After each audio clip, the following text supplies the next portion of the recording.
Perkawinan antara psychological thriller dengan percintaan yang membara tentu bukan sesuatu yang baru dalam film-film Hollywood. Beberapa contohnya adalah Basic Instinct dan Eyes Wide Shut yang populer di era 90-an, lalu ada juga Gone Girl, 2014, karya David Fincher, yang langsung menjadi favorit para pencinta thriller. Tahun ini, Fair Play yang pertama kali tayang di Sundance Film Festival lalu tayang di Netflix berhasil menjadi salah satu film yang menarik perhatian kritikus. Fair Play adalah debut penyutradaraan film panjang dari Chloe Domon, yang bermula sebagai kisah percintaan, lalu berakhir sebagai kisah persaingan yang sengit dan toksik. Dalam filmnya ini, Chloe memilih lingkungan kerja Wall Street yang terkenal bengis, sebagai latar kisah cinta pasangan muda yang ambisius. Tapi lebih dari itu, Chloe juga mencoba menggambarkan realita perempuan yang bekerja di industri yang maskulin dan didominasi oleh laki-laki.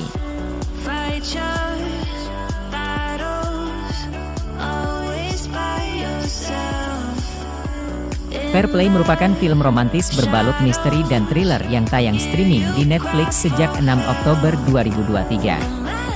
Film ini masuk jajaran trending Netflix Indonesia. Di awal film, kita diperkenalkan dengan pasangan muda Emily, diperankan Phoebe Dynevor, dan Luke, diperankan Alden Ehrenreich, yang sedang dimabuk cinta dan akhirnya bertunangan. Tapi potret percintaan yang manis ini hanya bertahan selama beberapa menit, sebelum mereka kembali menghadapi realita. Di sebuah perusahaan pengelola investasi ternama di New York, Emily dan Luke yang bekerja sebagai analis harus berpura-pura menjadi rekan kerja biasa. Tak ada seorang pun yang tahu mereka berkencan, lantaran hal ini dilarang oleh kebijakan perusahaan.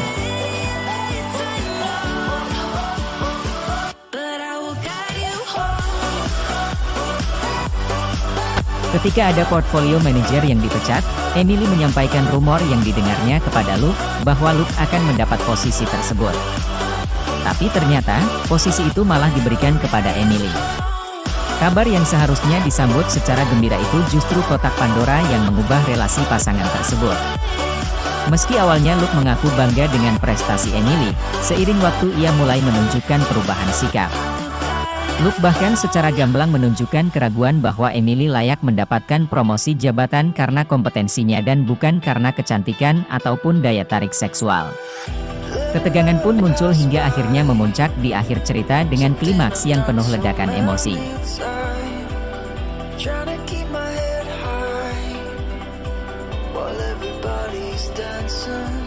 Film ini menggambarkan betapa kejamnya persaingan di Wall Street, tak ada ruang untuk kesalahan, siapapun bisa ditendang keluar kapan saja, dan taruhannya amatlah besar.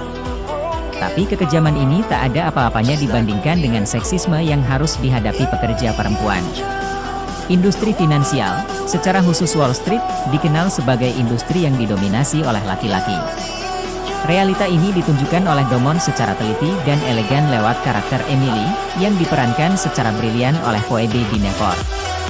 Nyaris semua pekerja di perusahaan investasi itu adalah laki-laki.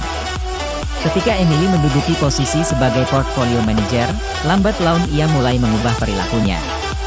Apapun dilakukan Emily agar ia dianggap sebagai perempuan, dan atasan yang cool, mulai dari pergi ke strip club dengan koleganya, mencoba relate dengan humor yang seksis, hingga mengubah penampilannya. Tak hanya itu, Domon juga berhasil menggambarkan rapuhnya ego laki-laki lewat karakter Luke, yang perubahan karakternya ditampilkan secara perlahan dan subtil.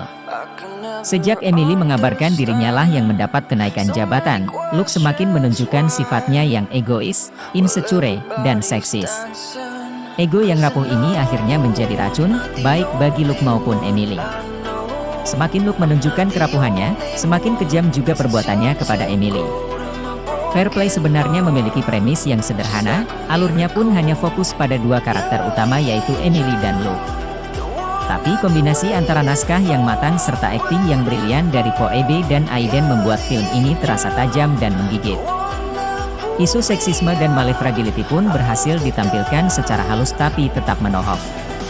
Alih-alih menggunakan formula monolog banal yang berpotensi viral yang sering ditemukan dalam film Netflix, Domon memilih untuk menunjukkannya lewat dialog yang substansial dan realistis. Pendekatan close up terhadap hancurnya sebuah hubungan akibat malefragility adalah sesuatu yang jarang ditemui dalam film-film Hollywood. Dan Dumont mampu mengemasnya secara elegan sekaligus efektif ke dalam film drama perkantoran yang menegangkan. Hal ini membuat Fair Play sebagai salah satu film paling menyegarkan yang wajib ditonton tahun ini.